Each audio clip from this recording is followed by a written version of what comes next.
She sounded offended. She scanned my memories. I saw my own past like seeing her own point of view. I stood in the throne room of Mount Olympus after the war against the Titans. Zeus offered me a reward, godhood. I turned him down flat. I wanted justice for the other demigods instead. I wanted the gods to stop being jerks and pay attention to their kids. A stupid request, a naive thing to wish for. I gave up power. You never give up power. I struggled to keep my grip on Sedna. Nekhbet, those are your thoughts, not mine. I made the right choice. Then you're a fool, the vulture goddess hissed. Yeah, pal, Setna said, who apparently could hear her. I gotta agree with Nekhbet on this one. You did the noble thing. How did that work out? Did the gods honor their promises? I couldn't separate Nekhbet's bitterness from my own feelings. Sure, I grumbled about the gods all the time, but I never regretted my decision to stay mortal. I had a girlfriend, I had a family, I had a whole life ahead of me, assuming I could stay alive. Now, maybe it was just Nekhbet in my mind, or Setna toying with me, but I started to wonder if I'd made a huge blunder. I get it, kid. Setna's voice was full of pity. The gods are your family. You want to think they're good. You want to make them proud. I wanted that for my family. My dad was Ramses the Great, you know. I was gliding in a lazy circle now, my left wing carving the tops of the storm clouds. Setna's crown glowed more brightly. His aura grew colder, numbing my limbs and turning my thoughts sluggish. I knew I was in trouble, but I couldn't think of what to do about it. It's hard having a powerful dad, Setna continued. Ramses was the pharaoh, of course, so most of the time he was hosting the god Horus. That made him distant, to say the least. I keep thinking if I just make the right choices and prove I'm a good kid, he'll eventually notice me. He'll treat me right, but the thing is, the gods don't care about mortals, even their children. Look into the vulture's mind if you don't believe me. Behave like a good little boy, act all noble. That just makes it easier for the gods to ignore you. The only way to get their respect is to act up, be bad, and take what you want. Nekhbet didn't try to convince me otherwise. She was the protector goddess of the pharaohs, but she didn't care about them as individual humans. She cared about maintaining the power of Egypt, which in turn kept the worship of the gods alive. She certainly didn't care about noble acts or fairness. Only the weak demanded fairness. The weak were carcasses waiting to die, appetizers in the long dinner of Nekhbet's eternal life. You're a good kid, Setna told me. A lot nicer than the goddess you're trying to host. But you gotta see the truth. You should have taken Zeus's offer. You would be a god now. You would be strong enough to make those changes you've asked for. Strength is good, Nekhbet agreed. Immortality is good. I'm giving you a second chance, Setna said. Help me out, Percy. Become a god. We turned in the air as Nekhbet's consciousness separated from mine. She'd forgotten which of us was the enemy. Nekhbet favored the strong. Setna was strong. I was weak. I remembered the way Setna had been strip-minding the Duat, cutting fissures of reality, destroying the entire cosmic order to make himself immortal. I'll just take the bits and pieces I can use, he told Sadie. My thoughts finally cleared. I understood how Setna operated, how he'd beaten us so badly up till now. You're looking for a way into my mind, I said. Something you can relate to and use against me. But I'm not like you. I don't want immortality, especially if it rips the world apart. Setna smiled. Well, it was worth a try. Especially since I've made you lose control of your vulture. An explosion of cold shattered my avatar. Suddenly, I was falling. My one advantage, I'd been holding Setna in my claws, which meant he was directly below me. I slammed right into him and locked my arms around his chest. We plummeted together through the clouds. I shivered so badly, I was surprised I stayed conscious. Frost kicked my clothes. Wind and ice stung my eyes. I felt like I was downhill skiing without a mask. I'm not sure why Setna didn't just magic himself away. I suppose even a powerful magician can panic sometimes at a time like this. When you're free-falling, you forget to think rationally, gee, I have spells and stuff. Instead, your animal brain takes over and you think, oh my god, this kid is holding on to me, I'm trapped and falling, I'm gonna die.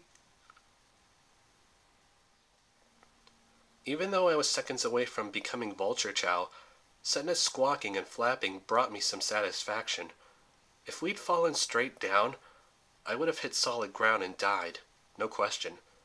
Fortunately, the winds were strong, and Governor's Island was a small target in a very big harbor. We hit the water with a wonderfully familiar kafloom. My pain disappeared. Warmth surged back into my limbs. Salt water swirled around me, filling me with new energy. Seawater always did good things for me, but normally not this fast. Maybe the presence of Neckbed ramped up my healing. Maybe my dad Poseidon was trying to do me a favor. Whatever the case, I felt great. I grabbed Setna by the throat with one hand and began to squeeze. He fought like a demon. Believe me, I know, I fought a few. The crown of Ptolemy glowed in the water, steaming like a volcanic vent. Setna clawed at my arm and exhaled steams of bubbles. Maybe trying to cast spells, or maybe trying to sweet-talk me out of strangling him. I couldn't hear him, and I didn't want to. Underwater, I was in charge. Bring him to shore, said Neckbed's voice. Are you crazy? I thought back. This is my home court. He cannot be defeated here. Your friends are waiting. I didn't want to, but I understood. I might be able to keep Setna occupied underwater for a while, but he was too far down the path to immortality for me to destroy. I needed to undo his magic, which meant I needed help. I kept my grip on his throat and let the currents push me to Governor's Island. Carter waited for me on the island's ring road. His head was wrapped in bandages like a turban. The blisters on his face had been treated with some kind of purple goo. His linen ninja jammies looked like they had been laundried in a burning wood chipper. But he was alive, and angry. In one hand, he held a glowing white rope like a cowboy's lasso. Welcome back, Percy. He glared at Setna. This guy giving you any trouble? Setna shot fire in Carter's direction. Carter lashed the flames aside with his rope. I got him under control for now, I said. I felt confident that was true. The seawater had brought me back to full strength. Neckbed was cooperating again, ready to shield me from anything Setna might try. The magician himself seemed dazed and deflated. Getting strangled at the bottom of New York Harbor will do that to you. Let's go then, Carter said. We have a nice reception planned. Back at the burned soccer field, Sadie and Annabeth had sketched a magical bullseye on the ground. At least, that's how it looked to me. The chalk circle was about 5 feet in diameter and elaborately bordered with words of power in Greek and Egyptian hieroglyphs. In the duad, I could see that the circle radiated white light. It was drawn over the rift that Setna had made like a bandage over a wound. The girls stood on opposite sides of the circle. Sadie crossed her arms. Annabeth was still holding the Book of Thoth. When she saw me, she kept her battle face on, but from the gleam in her eyes, I could tell she was relieved. I mean, we just passed our 1-year dating anniversary. I figured I was a sort of long-term investment for her. If I died now, She would put up with all my annoying qualities for nothing. "You lived," she noted. "No thanks to Elvis." I lifted Setna by his neck. He weighed almost nothing. He was pretty tough until I figured out his system. I threw him in the center of the circle. The four of us surrounded him. The hieroglyphs and Greek letters burned and swirled, rising in a funnel cloud to contain our prisoner.